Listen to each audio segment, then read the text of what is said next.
So chat with him privately and be like, hey, I don't really understand this. Wait, I'm saying this, but I would never do Yeah, this. you guys would never do this. More! Lunch break! Back with another episode of Lunch Break. Welcome to our plus one for today's lunch break, Emily Trang. She requested American/fast food, so show us your fast food, y'all. Really fast. You can do the fastest. Oh, dang, In and Out? Whoa. I made food, salmon, and potatoes. American salmon. not fancy. Classic. Yeah, that's becoming Michelle's fast food. Yeah. Hey, I put it in the fryer. air fryer. I put it in the air fryer From fast. American Rivers. I got some pizza. It's very American. Yeah. Oh, nice. Nice. Yeah. I took a different route. I'm just missing a Coke. I'm missing a can of Coke. And then I got a salad. It Yeah. was fast. And it's an American chain, I think. Thanks, Emily, for joining us. So we thought it'd be really fun to revisit a topic we did before. We did a call out seeing if you guys needed relationship or dating advice during 2020. And a lot of you guys submitted from our IG and Patreon. And we thought that we'd do our best to give you our thoughts. And we have thoughts. Wouldn't say we're professionals. Definitely relate to some of this stuff. The first one is from Instagram, and it is related to COVID flirting. Ooh. I'm a freshman in college, and I keep seeing this cute guy in office hours that I remember following on socials a while back. About 500 person class, so I don't see him in lectures or quiz sections, but I've seen him a couple times at a couple freshman events. I want to get to know him, but I don't know how to reach out without being sus because it's such a big class, and what are the chances I remember him out of everyone who comes to office hours? It's especially hard with online school because we might have otherwise crossed paths at one point if school was in person. Do I even reach out to him? And if so, what should I say? Or do you have advice on how to reach out without being creepy? This is such actually a like, good question. I kind of forgot that like people right now have classes online, and like she said, otherwise like Right. if it was in person Yeah. they would have crossed paths, like there would have been more opportunities to talk. And like all of us are out of college and we did not have to deal with a pandemic during our college experience. So I think it'd be kind of fun to see how would we approach this if we It's even were hard enough in the doing Zoom it. times. Yeah. Definitely very tough considering the fact like it'll be over virtual if they were quote unquote cross paths. Well, I don't know. Are they in the same, maybe are they in the dorms and then they're doing it online, or are they in completely different places? Oh, If that's you're in the interesting. dorms, somehow you guys should meet up. Well- I think just go for it. But I guess if it's in a Zoom version, it's but tougher. how she has to get that No, first I- step, so okay. how does she even reach out Yeah. without it being creepy? She said he's not in her discussion sections. Bond over that the shows fact that that they you both two, are confused about something. you two are like, I think on Zoom there's the function where you can chat. So chat with him privately and be like, hey, I don't really understand this. Wait, I'm saying this, but I would never do Yeah, this. you guys would never do this. It's hard to do even in person. So what I would actually suggest is, since she says she follows him on social, like, you know how like you can DM on Instagram, right? You can take Yeah. a picture. So like if it was office hours, I would just be like, Oh. I'd take a picture and be like, hey, is this you? And then I don't know about that one. Is that what I don't know you would about that do, one. Michelle? Wait, Is that what you would do? Continue. no, You send him you the wouldn't. photo. Like I'll be like, no, of the Zoom. No, of the Zoom. The Zoom Wait, of photo the of what? office hours, right? What? Yeah. So there's Okay. office hours, and then you can see icons, right? Wait, is this you? And be like, oh, long time no see, you know? Okay. I like, yeah. No, I think my tactic would have been like, so take the photo of the Zoom, but then like you're like baiting him, like hoping that he's gonna see Oh, it on and be like, the hey, that's story? me. So like stay on the window that he's put it- on. Take a photo, Ooh. you know, on That story. works Yeah, on your too, story. but I don't know if like it depends on how close they are. If they're not that close and like he doesn't watch her stories, If talk it to comes him. out as awkward, I think awkward, there's a certain level of cuteness. I don't think awkward ever goes towards creepy. You know what I mean? So It depends. We made a whole short about it. what? Even awkwardness? Even awkward? I'm not talking about creepy versus Creepy or romantic. I'm just saying romantic. awkward. Can't you always think awkward as being lighthearted? No? Oh, that's just me then. Yeah, sometimes. You think Going it's the weird. going the route of like needing help with school. What would you do, Taylor? I think is the best way to message them. Oh, hey, can you share Yeah. your notes? And Yeah. it should be And it genuine. could be like, I don't know anyone else. It should be It could genuine like, to a point. I don't know you know? anyone else in this class. Yeah, that's Yeah, true. like, oh, we were both in office hours. I didn't really get what the professor said during office hours. I think because the fact that they're both freshmen, I think that That definitely helps because of the context versus like, oh, if they were in like third year or even senior. That's actually, Yeah. no, that's a good point because I think she's scared to reach out to him, but I think on both ends, you both are probably wanting friends. And if anything, I Yeah. think he would welcome that in like very gladly because like, oh, wow, I have a friend in this class and I need help in And then this take the class. first And steps. Keep it casual. Keep it casual. Little side message about school. Start that conversation. See where it goes. A little jab. Yeah, add a GIF in there. A little GIF, TikTok Very link. timely GIF with the lecture. Fantastic. Next up, we got tons of questions about this topic. It's dating in COVID times. We have a question from Alex Garcia from Patreon. How do we effectively communicate via these apps and know that people we are talking to are actually listening now as well as being truthful that everything is virtual? Because I feel like in person you can tell the person is who they say they are, but online there's more of a chance to lie. IG, we have some similar questions like how does it differ between like COVID dating and traditional dating? How do people still meet up with more than one potential at a time? And how do you really know they're the one for you if you've only been on Zoom dating? Everyone's dating, trying to do the virtual dating right now. It's all you can do for the most part. So I feel you. The app, if you're texting, yeah, there's obviously more chance to like hide behind something. But if you are doing like virtual Zooms, then there's a less likelihood of having miscommunication on those end. Yeah, I think if anything, you would want to get off the app as soon as possible and go virtual. I agree. Yeah, try to go to that face-to-face as soon as possible because there's little things, I think, right? Like body language, eye contact, like things that you can't really pick up through text. And a lot of people are good at their texting game, but they're not so good. So that's also something to factor in. I would also say like maybe don't look at it as like truthful and lying. I say be a little more optimistic and saying like maybe there's miscommunication, or like for instance like maybe your texting game is stronger and then your like actual interactions is weaker, or maybe your interactions is stronger and then your texting game is weaker. Yeah, I think it's just how you are as a person rather than I'm lying.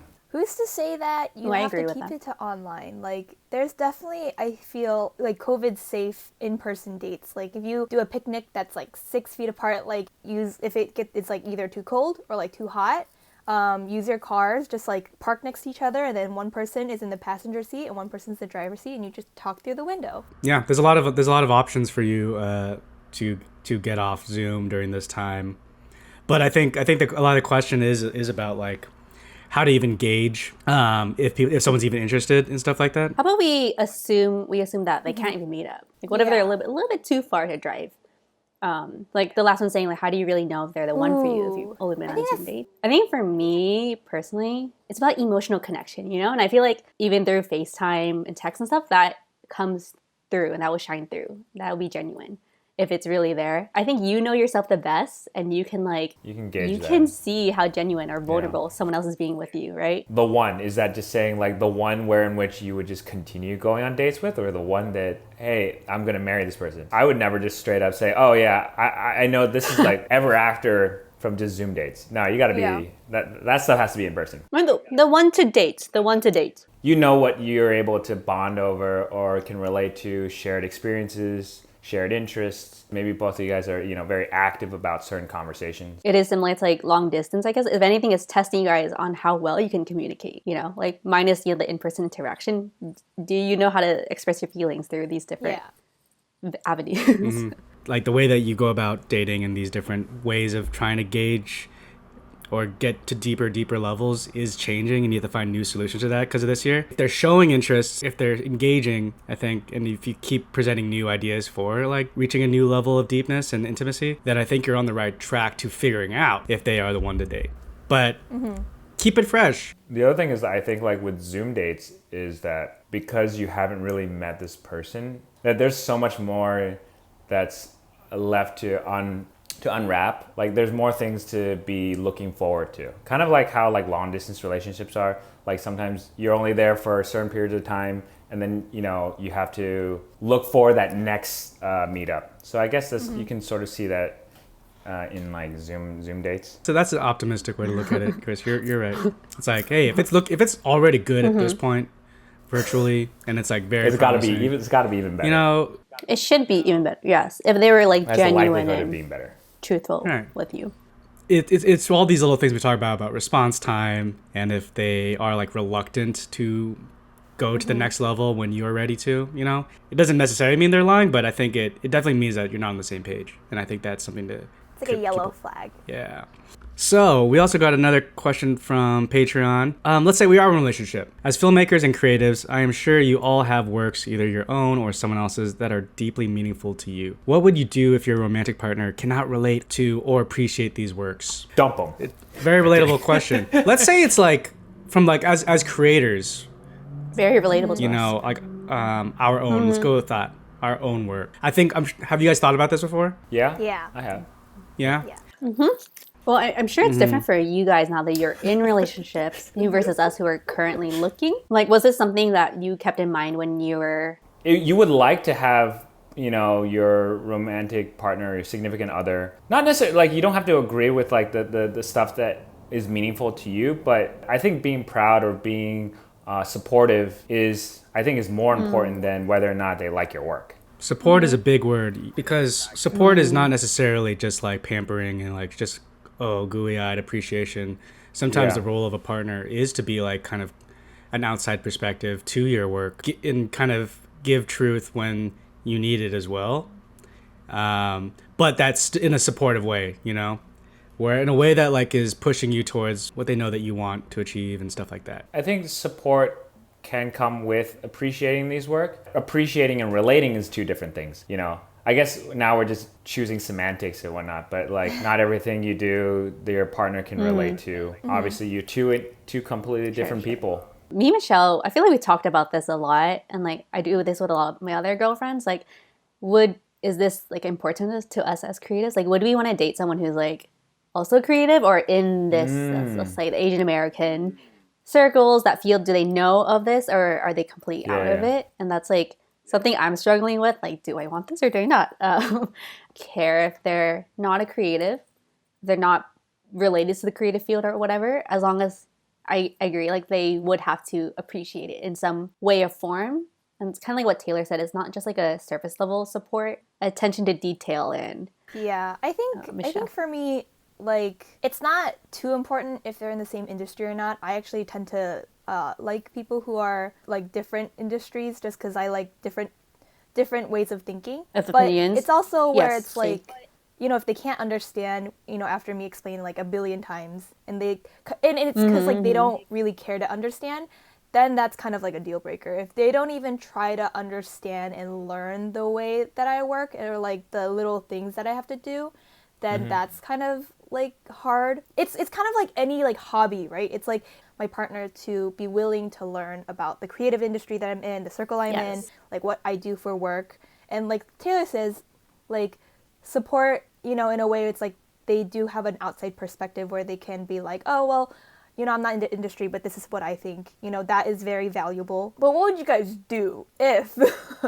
I'm like reading the question again. If they cannot if they relate? can't relate, what would we do? I think it's something like I would try to let slide and be like, maybe it's just, we're different people, like that, but like not in a deal breaker way. But I feel like it would come down to a deal breaker Depends Oh, on their wow. respect level, for me I feel. personally, because it's so integrated to my life, like just me being creative. So this comes from Instagram, and this is about boundaries. My boyfriend is a streamer, and I introduced a female friend to his stream. She supports him a lot, and on and off his streams now, and he always talks about how supportive she is on and off streams too. They play a lot of games together, and always a little flirty to the point some people think that they're dating. I confronted him about how I felt, and he says he doesn't feel comfortable being just with her alone. And that he doesn't talk about her every day, that I'm just misunderstanding. And now he feels that he can't have female friends because of me. I've told him it's really not a problem, but I just don't want to be hearing about another girl every day. I don't want him to feel that way, and I don't want to be controlling. How do I put up boundaries that he can understand? Great question. Interesting scenario. This is a very, current, relevant situation with streamers. I mean, this also applies to just general stuff. Yeah, because Which is it's great. essentially like your significant other is close with a friend, has a close friend that is you're jealous of, essentially, right? And is dealing with that situation, but under these this context. So I do think it's like a two-way street thing. Like I think as a partner, even if nothing is like happening or there is any feelings, I think he has to come to a place where he understands where you're coming from and sees how those him talking about it even frequently, how that makes you feel and stuff like that. Or like think he should respond to, by talking about it less, or like he should do things to kind of accommodate those concerns, even though they might not be true, Yeah. And then on the other side, the girl also has to give him the benefit of the doubt that it's not true, or like kind of try to meet him a little bit in the middle too, where like, I trust you when you say it. I'm glad we had this talk. And until things change, I'm going to work on that, So yeah, there's the benefit of the doubt is definitely a very important aspect in just like any relationship. It's just a certain level of trust.